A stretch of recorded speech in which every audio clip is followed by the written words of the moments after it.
আর এবার যে খবরে নজর রাখবো, ডায়েট চার্ট মেনে সরকারি হাসপাতালে রান্না।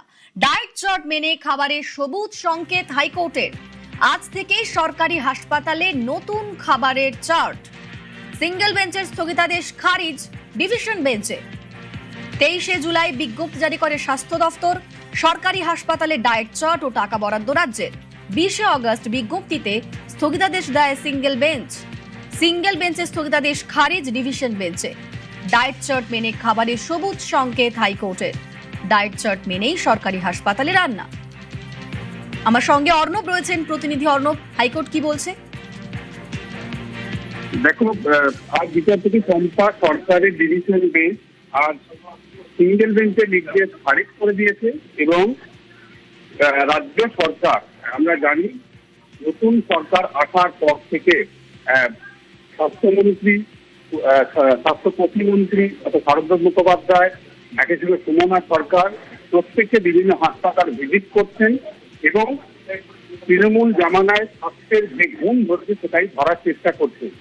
এরই মধ্যে খোঁজ খবর নিয়ে মুখ্যমন্ত্রী শুভেন্দু অধিকারী জানতে পারেন যে আমাদের রাজ্যের সরকারি হাসপাতালগুলো রোগীদের যারা ভর্তি থাকেন ট্রিটমেন্টের জন্য তাদের যে খাবারের গুণগত মান সেটা খুবই খারাপ। এবং কেন খারাপ খোঁজ নিতে গিয়ে মুখ্যমন্ত্রী শুভেন্দু অধিকারী আরো হুঁশিয়ার পান, যে পরিমাণ টাকা বরাদ্দ করা হয় রোগী পিছু সেটার পরিমাণ অনেক কম। এরপরে নতুন রাজ্য সরকার সিদ্ধান্ত নেয় যে নতুন ডায়েট চার্ট হবে এবং প্রত্যেক হাসপাতালের রোগীরা তাদের খাদ্যের মানের উন্নয়ন হবে এবং সেই অনুযায়ী অর্থ বরাদ্দ বাড়ানো হয় রোগী পিছু খাবারের এবং একই সঙ্গে নতুন ডায়েট চার্টও বানিয়ে দেওয়া হয় এবং সেই অনুযায়ী রাজ্য স্বাস্থ্য দপ্তর 23 জুলাই বিজ্ঞপ্তি জারি করে রাজ্যের সমস্ত সরকারি হাসপাতালে রোগীরা যাতে একটু ভালো মানের খাবার পান তার ব্যবস্থা করে নতুন রাজ্য সরকার। কিন্তু একটি খাবার সরবরাহকারী সংস্থা যারা এই রান্না করা খাবার পরিবেশন করতো রোগীদের বিভিন্ন হাসপাতালে, তাদের মধ্যে একটি বেসরকারি সংস্থা তারা কলকাতা হাইকোর্টে মামলা করে এবং সেই মামলার প্রেক্ষিতে গত 31 জুলাই বিচারপতি কৃষ্ণা রাও রাজ্যের এই যে যাবতীয় উদ্যোগ তার ওপর স্থগিতাদেশ অন্তর্বর্তী আকারে দিয়ে এই বিষয়টিকে স্থগিত করে দেয়। রাজ্য তড়িঘড়ি সিঙ্গেল বেঞ্চের এই নির্দেশ চ্যালেঞ্জ করে ডিভিশন বেঞ্চে পৌঁছায়।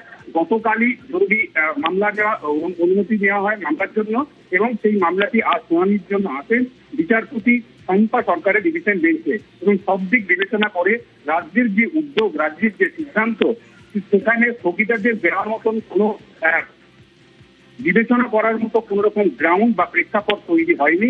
সিঙ্গেল বেঞ্চের স্থগিতাদেশের নির্দেশ তার খারিজ করে দিয়েছে কলকাতা হাইকোর্ট এবং একই সঙ্গে রাজ্য সরকার, নতুন রাজ্য সরকার বিজেপি সরকার যে নতুন ডায়েট চার্ট মেনে পরিবেশন করা, রান্না করা খাবার পরিবেশনের জন্য যে বিজ্ঞপ্তি জারি করেছিল রাজ্য স্বাস্থ্য দপ্তর 23 জুলাই, সেটার উপর সবুজ সংকেত দিয়েছে এবং আজ থেকে সেটার উপর সবুজ সংকেত দিয়েছে এবং আজ থেকে এই নতুন ডায়েট চার্ট মেনে রাজ্যের সমস্ত হাসপাতালে রোগীরা খাবার পাবেন সেই সিগন্যালও দিয়েছে কলকাতা হাইকোর্টের যৌথ বেঞ্চ। বেশ, ধন্যবাদ অর্ণব।